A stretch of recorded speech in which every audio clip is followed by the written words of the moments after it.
வணக்கம் மக்களே, நம்ம சேனலில் ஃபர்ஸ்ட் டைம் பார்க்குறவங்க மறக்காமல் சப்ஸ்கிரைப் பண்ணுங்கள். இப்போ நம்ம பார்க்க போகிறது மகாநதி தான்.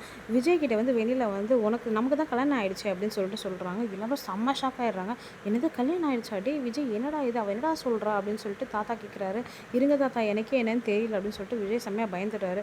என்ன சொல்கிற வெண்ணிலா அப்படின்னோடனே வெண்ணிலா வந்து உடனே கையில் இருக்க மோதிரத்தை காமிச்சு, இது உங்கள் அம்மா மோதிரம், நீ தானே விஜய் எனக்கு கொடுத்த, மறந்துட்டியா அப்படின்ன உடனே விஜய் வந்து செம்ம டென்ஷன் ஆயிடுறாங்க. வெண்ணிலா, அதெல்லாம் எப்பயும் நடந்தது, இப்போ எல்லாம் மாறிடுச்சு வெண்ணிலா அப்படின்னு சொல்கிறாங்க. ராகினி வந்து பார்த்தீங்கன்னா, ஆஹா செம்ம மேட்ரா இருக்கே, இதெல்லாம் சொன்னால் அந்த காவேரி ஜென்மத்துக்கும் இந்த வீட்டுக்கு வரமாட்டா அப்படின்னு சொல்லிட்டு யோசிச்சுட்டு இருக்காங்க. இங்கே வந்து பார்த்தீங்கன்னா, நம்ம காவேரி வந்து கோயிலுக்கு போகணும் அப்படின்னு சொல்லிட்டு ஆட்டோக்காக வெயிட் பண்ணிட்டு ஆட்டோவில் ஏறுறாங்க.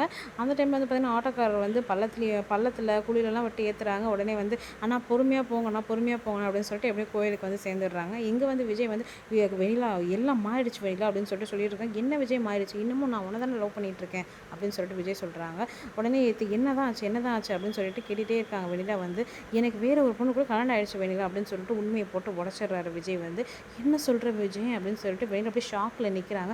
ஆமாம், அவள் பேர் காவேரி, எனக்கு கல்யாணம் ஆயிடுச்சு அப்படின்னு சொல்லிட்டு சொல்லிடுறாங்க. இங்கே வந்து பார்த்தீங்கன்னா, நம்ம வெண்ணிலா வந்து விஜய் வருவார் அப்படின்னு சொல்லிட்டு கோயிலில் வந்து வெயிட் பண்ணிட்டு இருக்காங்க. விஜய் வந்தால் எப்படி வந்து கர்ப்பமாக இருக்கிறத வந்து சொல்கிறது, நீங்கள் அப்பாவாக போகிறீங்கன்னு சொல்லாமல் அப்படின்னு சொல்லிட்டு ட்ரைனிங் எடுத்துகிட்டு இருக்காங்க. எப்படி வந்தோடனே சர்ப்ரைஸ் பண்ணலாம் அப்படின்னு சொல்லிட்டு. இங்கே வந்து வெண்ணிலா வந்து பார்த்தீங்கன்னா செம்ம ஷாக்கில் இருக்காங்க. விஜய் வந்து ஆமாம் எனக்கு கல்யாணம் ஆயிடுச்சு அப்படின்னு சொல்லிட்டு உண்மையை சொல்லிடுறாரு. நம்ம சேனலை சப்ஸ்கிரைப் பண்ணவங்களுக்கு ரொம்ப நன்றி. சப்ஸ்கிரைப் பண்ணாதவங்க மறக்காமல் சப்ஸ்கிரைப் பண்ணிடுங்க.